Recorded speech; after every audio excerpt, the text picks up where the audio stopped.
मारण एक अपने आप में शक्ति है। मारण के बारे में शायद आप में कुछ भ्रांतियां हो तो दूर कर लें।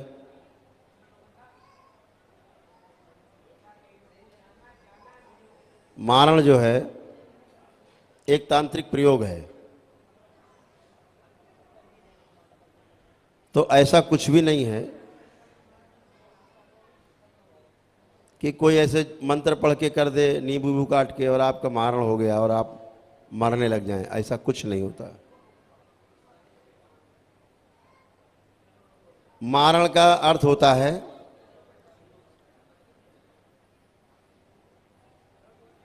कि जैसे किसी व्यक्ति ने आप पे मारण करने की कोशिश की, कोई मान लीजिए तांत्रिक है,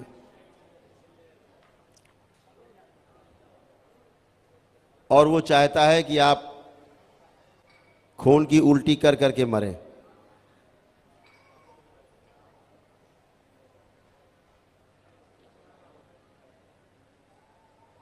तो वो इस तरह का कोई शक्तिशाली प्रेत ढूंढेगा कि जब वो जिंदा रहा होगा, अपने शरीर में रहा होगा, वो प्रेत योनि में आने से पहले, तो खून की उल्टियां कर करके ही मरा है।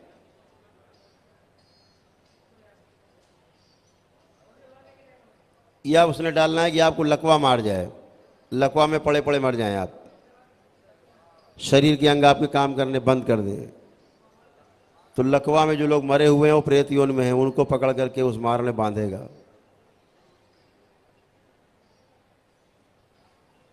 या आत्महत्या कर चुके लोग, ऐसे लोगों को बांध देगा उस मारण के तंत्र में। तो क्या होगा आप में, आप भी आत्महत्या करने की बार बार सोचोगे, और एक दिन ऐसा आएगा कि आप आत्महत्या कर ही लोगे। और आत्महत्या करते समय आपको ऐसा प्रतीत होगा कि आप दुनिया का सबसे अच्छा काम करने जा रहे हैं। हमने मारण में जो प्रयोग देखे, तो जो जैसे लोग गंदी शक्तियां मारण में बंधी हुई हैं, वो वैसे ही आपके अंदर रोग उत्पन्न करेंगे और वैसे ही आपकी मृत्यु करने की कोशिश करेंगे। अब मान लीजिए मारण किया गया 600 साल पहले आपके किसी पितृ पे, क्या होगा? उस पितृ की, जो पितृ था आपकी, उसकी मृत्यु हो गई, खून की उल्टी से हो गई, या लकवा में मर गया, या आत्महत्या कर ली मारण के प्रभाव में।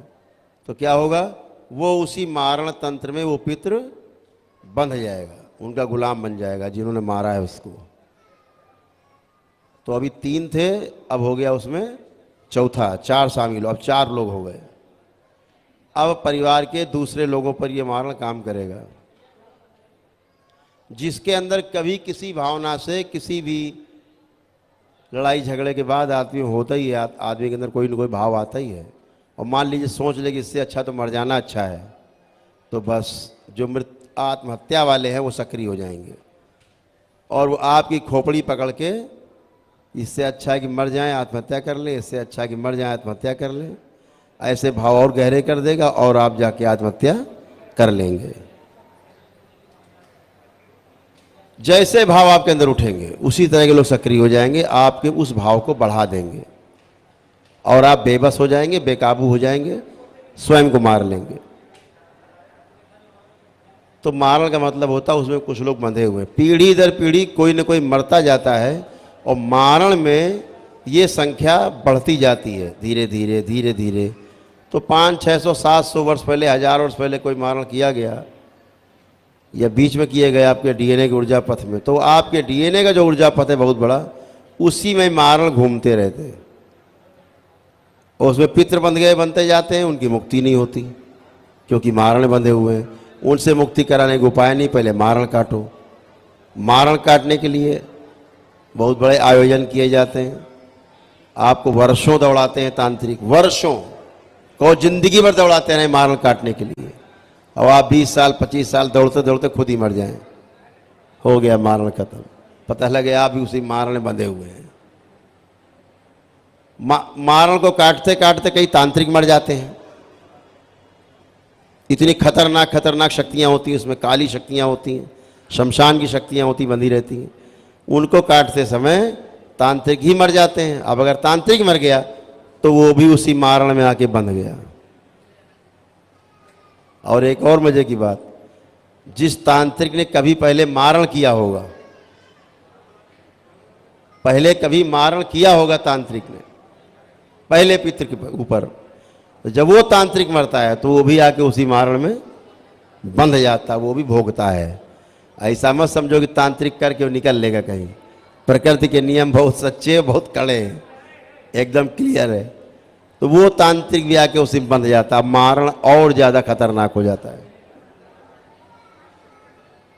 तो ये मारण जब तक आपके डीएनए के ऊर्जा पथ में रहता है, आपको रोगी उसके अंदर है तो आपके अंदर रोग बन जाएंगे, खूंखार है तो आप खूंखार बन जाएंगे, घर की सुख शांति में उठापटक करने वाले हैं तो बच्चों की बुद्धि खराब कर देंगे। तो ये सब समस्याएं मारण में रहती हैं, और मारण जब कटता है तो आप पूरी तरह से रोग मुक्त होते हो। तंत्र का सबसे खतरनाक खेल मारण है, इसीलिए दरबार ने इसको काटने की शक्ति सबसे आखिरी में खोली। सपोज करिए मारण की शक्ति सबसे पहले खोल देते, या आप आवे दरबार और हम आपका आते ही मारण काट दें, तो मारण तो कटेगा सो कटेगा, आप घर जाते जाते पहले मर जाओगे बीच में, आपका ऊर्जा ही नहीं है। घर पहुंचते पहुंचते बीच में मर जाओगे, रास्ता घर पहुंचने की आवश्यकता नहीं है, ऊर्जा नहीं है। तो जब आप में ऊर्जा की कमी पड़ती है तो दरबार आपको बताता है कि आप खुद ही दिखता है। अभी सबके मारण काटे, बहुत लोगों के नहीं कटे होंगे, मुश्किल 10% लोगों के कटे होंगे सब। बाकी ऊर्जा कमी इसलिए रहती है कि आप जो हवन करते हो उसमें आपके लाखों भूत प्रेत नष्ट होते हैं डीएनए ऊर्जा पथ से, आपकी ऊर्जा खर्चा होती है, न हवन की ऊर्जा। तमाम पितृ दुष्ट होते हैं, निकाले जाते हैं, संहार होते हैं। अच्छे पितरों को मुक्ति दी जाती है, उसमें शक्ति नष्ट होती है। आसुरी शक्तियाँ तमाम नष्ट की जाती हैं, उसमें शक्ति खर्च होती है। तमाम तंत्र मंत्र किए जाते हैं, वशीकरण किए जाते हैं, उच्चाटन विकर्षण विदेशण होते हैं, उनको काटने में शक्ति जाती है। तमाम मुल्ला मौलवी दरबार में जुड़े होते हैं, उनको काटने में शक्ति जाती है। गुरु परंपरा आपको खा रही होती है, आपकी जो गलत पूजा पाठ आपको खा रही होती है, उसमें काटने में सब ऊर्जा जाती है। आपके नौकरी रोजगार व्यापार को ठीक करने में ऊर्जा जाती है। तमाम रोग आपके कष्ट दूर करने में ऊर्जा जाती है, ख़त्म होती है, नष्ट होती है। तो आपकी एक बड़ी ऊर्जा खर्च हो जाती है, जो न होना आप करके आते, बचती नहीं। समझ पा रहे हैं आप? अब रह जाते हैं आपके शरीर में जो बन जाते हैं रोग, स्थूल रूप से रोग बन जाते हैं।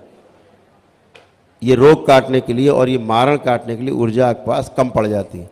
इसीलिए आप आते हो कि आप हम लोग गुरुजी हम 9 लोग हैं हवन के पुण्य में, हम देखते हैं कि 2 लोगों के काटने भर की ऊर्जा है, 3 लोगों के काटने भर की ऊर्जा है, तो एक की छोड़ देते हैं, 2 लोगों की काट देते हैं। क्योंकि तीनों की काट दो तो आपका एनर्जी का बैलेंस हो जाएगा 0, और मान लीजिए कोई झटका आपको आया कहीं से बाहर से बड़ा, तो आपके पास बचाव करने के लिए कोई ऊर्जा नहीं, कोई एनर्जी नहीं है, न रोगों के लिए न आसुरी शक्तियों के लिए। तो जब आप ऊर्जा वृद्धि का हवन करते हैं, ये आरोग्य का हवन करते हैं, तो आपके पास एक बड़ी ऊर्जा खड़ी होती है, और आप उस ऊर्जा से आपकी सब गंदगी जाती है, सारे मारण कटते हैं, सारे रोग कटते हैं, गंदगी जाती है, और ऊर्जा भी आपके पास बनी रहती है आगे लड़ने के लिए। तो ये एक व्यवस्था है, और व्यवस्था में जो विश्वास करते हैं, व्यवस्था में जो भागीदारी करते हैं, उन्हीं को लाभ होता है। बाकी बातें आप करते रहो। तो दरबार के नियम पालन करने से आप सुखी होते, आपके पास सब अनुभव हैं कि आप नियम पालन करते हुए आए हैं, और आपके तमाम कष्ट और रोग सब गए हैं। जो थोड़े बहुत रह गए अंतिम समय में वो भी सब चले जाएंगे। ठीक है?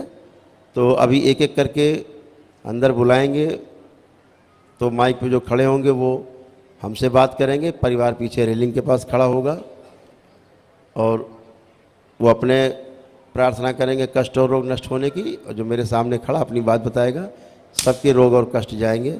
जो मारण अगर रह जाएंगे तो बता देंगे, तो आप अपना ऊर्जा वृद्धि वाला आरोग्य वाला जब भी हवन करें कर लेंगे। अभी आपके मारण और आपके जितनी गंदगी है वो स्तंभित है, स्तंभित रहेगी, घबराने की कोई बात नहीं है। जब भी आप आएंगे तब कटेंगे। ये जरूर है कि जब दरबार में कोई शक्ति नहीं खुल जाती है और आप में उससे संबंधित गंदगी होती है तो हिलोरे मारने लगती है वो, क्योंकि उनको भी लगता है कि हम भी हज़ारों साल से बंद हैं, हम भी बाहर निकलें इस पिंजड़े से। तो वो भी कोशिश करते हैं आपको लाने की या तंग करने की कि आप दरबार चलो किसी तरह से। तो घबराने की कोई आवश्यकता नहीं है। ये दरबार आपका है, भगवान भोलेनाथ का दरबार है, माता कामाख्या का दरबार है, जिसको सजाया है प्रेम से हमारे परम पूज्य गुरुदेव, हम सब के गुरुदेव पंडित श्री राधारमण जी मिश्र और हमारी गुरु माता माँ कामरू कामाख्या ने खूब प्रेम से सजाया है और खूब रच के सजाया है। तो कोई यहाँ से जा नहीं पाता बच के, कोई गंदगी रुक नहीं पाती। जीत आपकी होती है, आखिरी में हर सूरत में जीत आपकी होती है।